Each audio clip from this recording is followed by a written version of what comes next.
नमस्कार दोस्तों, story time में आपका फिर से मैं बहुत बहुत स्वागत करता हूँ। कैसे हो? आई होप आप सभी अच्छे होंगे। तो दोस्तों, कल मुझे एक दानेश सूर्यवंशी सर है, उन्होंने एक न्यूज़ भेजी है और बहुत सारे कैंडिडेट है जो मुझे जो भी अपडेट आती है वो भेज देते हैं, सर ये क्या है, ठीक है। तो ये न्यूज़ कल की है, कल की हाई कोर्ट की न्यूज़ है। अब इसमें देखिए क्या है, मैं आपको बता देता हूँ। ये न्यूज़ सभी जितनी भी भर्तियां मध्य प्रदेश में है सब पर लागू होगी, क्योंकि हाई कोर्ट ने याचिका खारिज की है। तो हाई कोर्ट के नियम मध्य प्रदेश के सभी विभागों पर लागू किए जाते हैं। ओके, तो यहाँ पर लिखा हुआ है कि लिए सरकारी नौकरी भर्ती परीक्षा उम्मीदवारों के लिए बुरी खबर, चयन सूची का कोई मोल नहीं।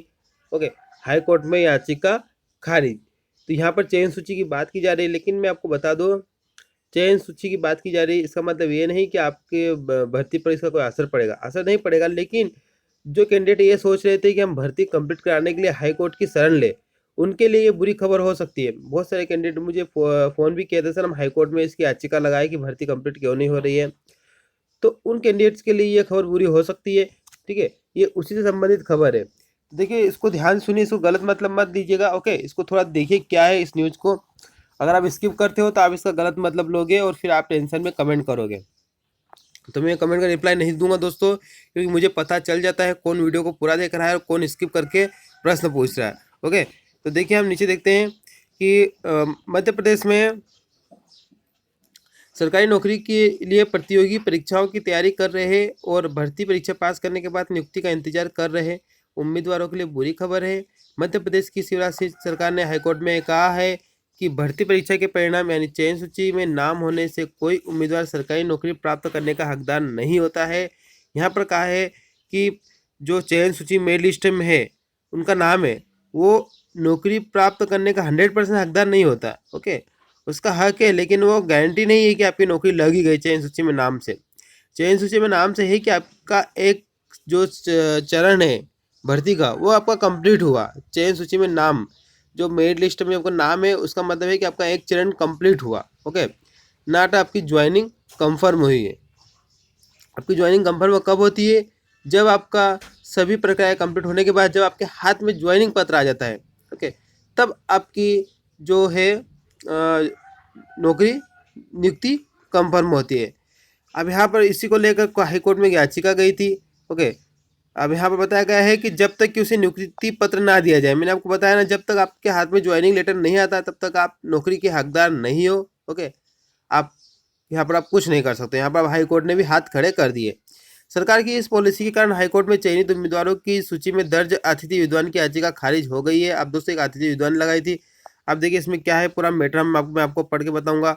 जबलपुर जबलपुर स्थित मध्य प्रदेश हाईकोर्ट में कार्यवाहक मुख्य न्यायाधीश संजय यादव व जस्टिस विजय कुमार शुक्ला की युगल पीठ के समक्ष मामले की सुनवाई हुई। इस दौरान याचिकाकर्ता खंडवा निवासी सुनील कुमार शर्मा की ओर से अधिवक्ता संदीप कुमार मिश्रा ने पक्ष रखा। उन्होंने दलील दी कि याचिकाकर्ता एमफिल डिग्रीधारी है और खेल के क्षेत्र में सराहनीय प्रदर्शन कर चुका है। वह 18-19 में अतिथि विद्वान की ऑनलाइन परीक्षा में शामिल हुआ था। दोस्तों, कोई परीक्षा हुई होगी ये हमारे ध्यान में नहीं है, लेकिन ऐसा नॉलेज आप सिर्फ पढ़ लीजिए। ओके, ठीक है। वह सफल भी रहा, वो उस परीक्षा में सफल भी रहा, लेकिन उसे नियुक्ति पत्र प्रदान नहीं किया गया। लिहाजा नियुक्ति प्रदान करने का आदेश जारी किया जाए। ये दलील रखी गई है कि जो उम्मीदवार है वो क्वालिफाइड है। ओके, और उसने 18-19 में अतिथि विद्वान की ऑनलाइन एग्जाम दी थी, सफल रहा। अब उसे ज्वाइनिंग दे देनी चाहिए, इसका आदेश गवर्नमेंट को देना चाहिए। इस तरह से दलील दी गई, लेकिन ये दलील हाईकोर्ट ने खारिज कर दी है। क्यों खारिज किया वो भी देख लीजिए। बहस के दौरान मध्य प्रदेश शासन की ओर से उप महाधिवक्ता स्वप्निल गांगुली खड़े हुए। उन्होंने भी याचिका का नियुक्ति पत्र के अभाव में बिंदु पर विरोध किया। कोर्ट ने तर्क से सहमत होकर याचिका खारिज कर दी। कोर्ट ने साफ किया कि याचिकाकर्ता परीक्षा में शामिल हुआ और सफल भी रहा, तो उसके पास नियुक्ति पत्र होना चाहिए। मतलब उसके पास नियुक्ति पत्र 100% होना चाहिए।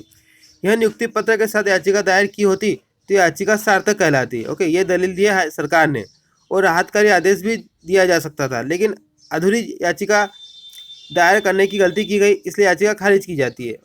तो आप समझ सकते हो, यहाँ पर मेन पॉइंट यही है कि आपके पास नियुक्ति पत्र होना चाहिए, तभी आप किसी भी पद के लिए दावा कर सकते हो। अदरवाइज आप दावा नहीं कर सकते हो। आपका भले ही चयन सूची में नाम हो, आप सिर्फ गवर्नमेंट से रिक्वेस्ट ही कर सकते हो, उसके अलावा कुछ नहीं कर सकते हो।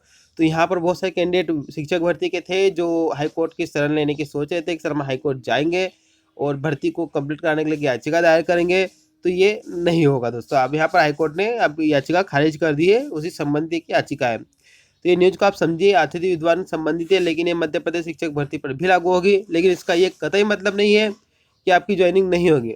आपकी ज्वाइनिंग लेट होगी लेकिन होगी। चयन सूची में नाम होने से मतलब ये है कि आपका एक चरण कंप्लीट हुआ, क्योंकि आप खुद समझते हो डॉक्यूमेंट वेरिफिकेशन में बहुत सारे कैंडिडेट बाहर हो जाते हैं। ओके, कोई कोई बहुत सारे दूसरे भर्तियों में मेडिकल में बाहर हो जाते हैं। इस तरह से चीज़ें नियुक्ति पत्र तक बहुत सारी चीज़ें, बहुत सारे जो कैंडिडेट है वो बाहर हो जाते हैं। तो फाइनल जो है, जो ज्वाइनिंग का जो सबूत है वो है आपका नियुक्ति पत्र, और वही आपके पास नहीं है। ना तो शिक्षक भर्ती के उम्मीदवारों के पास है और ना ही जो याचिका दायर की गई थी उनके पास है। तो याचिका खारिज कर दी गई है फाइनल। ओके, तो चलिए, और जो भी मेरे पास खबर है मैं आपको जरूर बताऊंगा। तब तक के लिए जय हिंद। चैनल को सब्सक्राइब कर लीजिए दोस्तों लेटेस्ट न्यूज अपडेट के लिए। और आपके पास भी अगर कोई खबर है तो आप मुझे इस व्हाट्सएप नंबर पर कर सकते हो, ठीक है।